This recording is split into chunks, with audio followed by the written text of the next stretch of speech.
Ya, seorang salesperson itu ketika action, ya ada dua hal utama yang akan membedakan dia dari masa sebelumnya.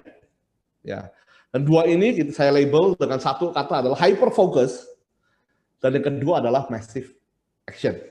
Jadi saya pikir ini akan sangat menjawab pertanyaan yang dari ini. Ya, hyper focus itu apa? Ya, hyper focus itu ada punya satu target yang clear,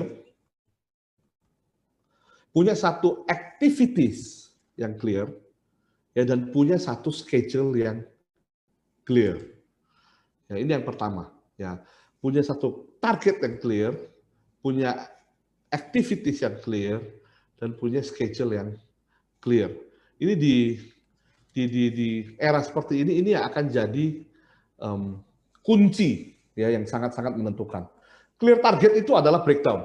Ya, kita harus tahu apa yang kita mau capai.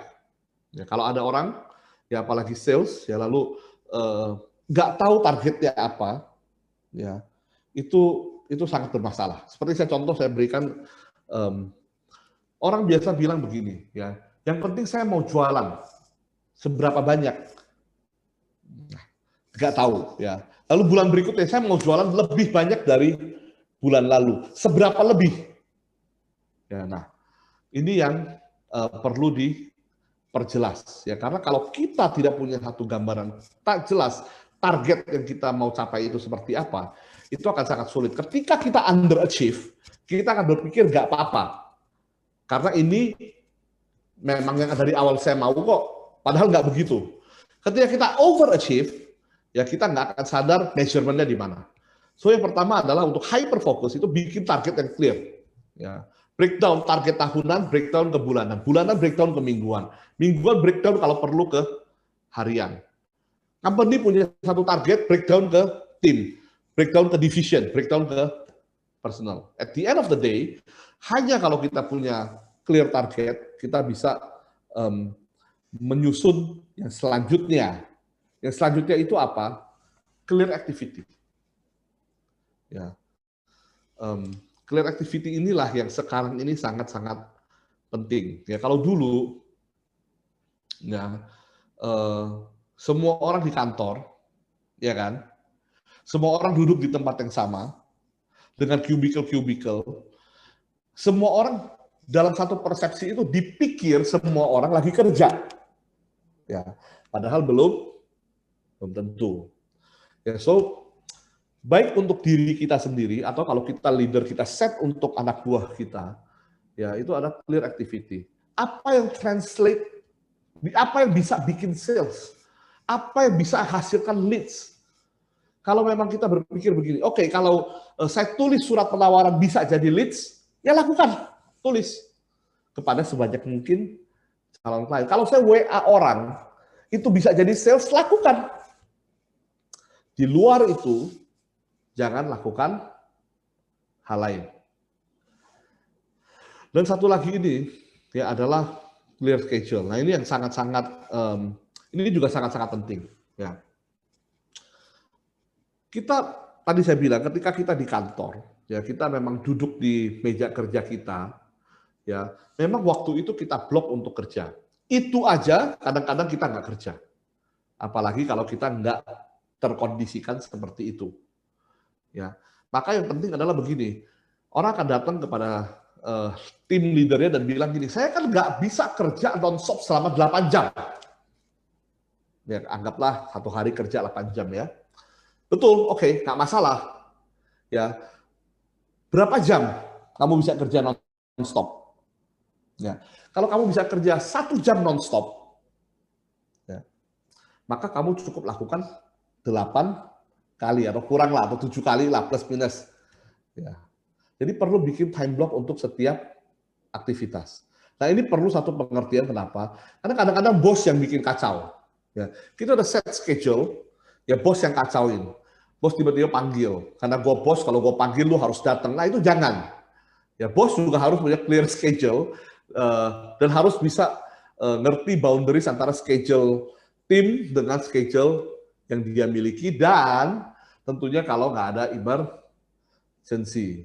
Ya, karena at the end of the day, effort nggak mengkhianati hasil. Ya, setiap orang punya jam yang sama. Setiap orang punya 24 jam dalam sehari. Ya. Agus punya 24 jam, Budi punya 24 jam, Charlie punya 24 jam, Donien punya 24 jam. Ya. Dan anggaplah semua orang tidur 8 jam sehari. Ya udah, terpotong 8 jam. Nah, pertanyaannya adalah dari ABCD, ya, Agus, Budi, Charlie, dan Donien, porsi mereka melakukan hal-hal yang sales related itu berbeda-beda. Kalau Agus misalnya di paling kiri, dia cuma lakukan 1 jam. Sisanya dia pakai untuk hal-hal non-sales related. Misalnya tadi bikin kopi dalgona, mainan mixer, dan lain-lain kan. Sedangkan si Charlie terbalik, justru sebagian besar dia pakai untuk hal-hal yang sales related, dan sedikit yang dia pakai untuk ngopi-ngopi. Mana di antara Agus dan Charlie yang akan berhasil dalam penjualan? Nggak usah dijawab, kita udah tahu jawabannya. Ya.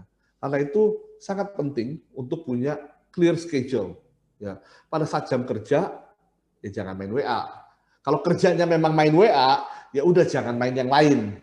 Gitu. Ini adalah masalah scheduling. Ya.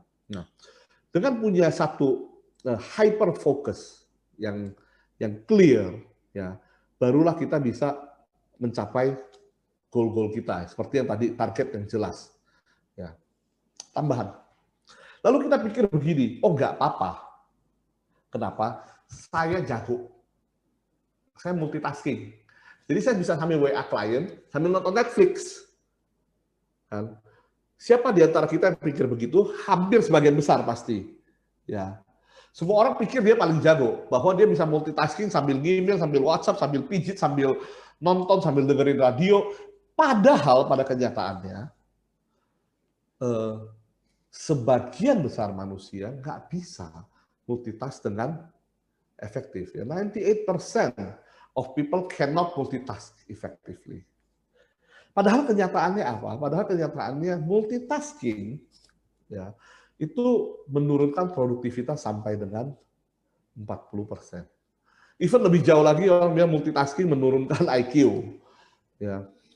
Karena itu apa?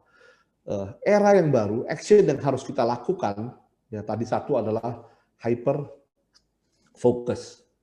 Stop multitasking, stop bikin jadwal yang aneh-aneh, set target, set action plan apa yang harus kita lakukan, yang kegiatan-kegiatan yang produktif apa aja, yang tidak produktif apa aja, set schedule, dan commit. Itu. Ya. Itu yang pertama. Ya.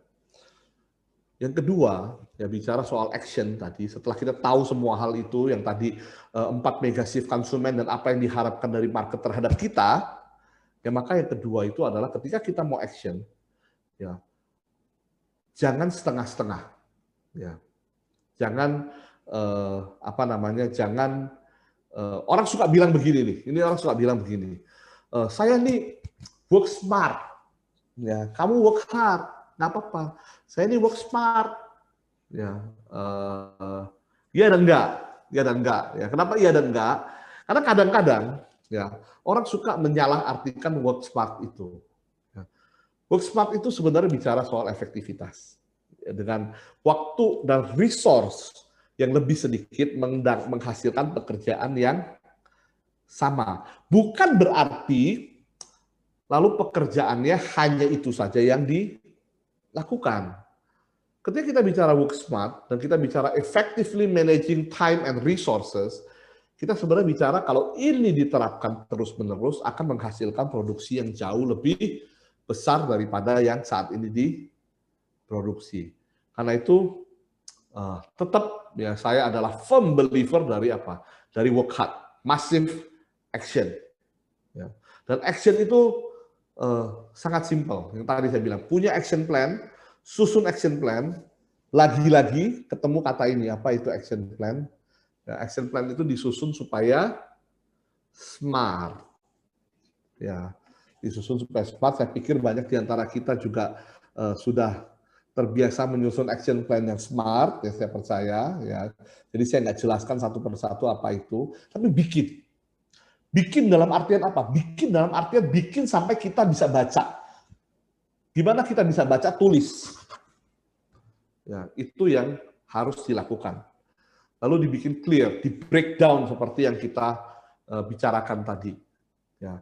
Setelah itu semua, setelah kita lakukan, setelah kita susun, lakukan, evaluasi, lakukan lagi, evaluasi lagi, sampai kapan? Sampai semua goals kita tercapai.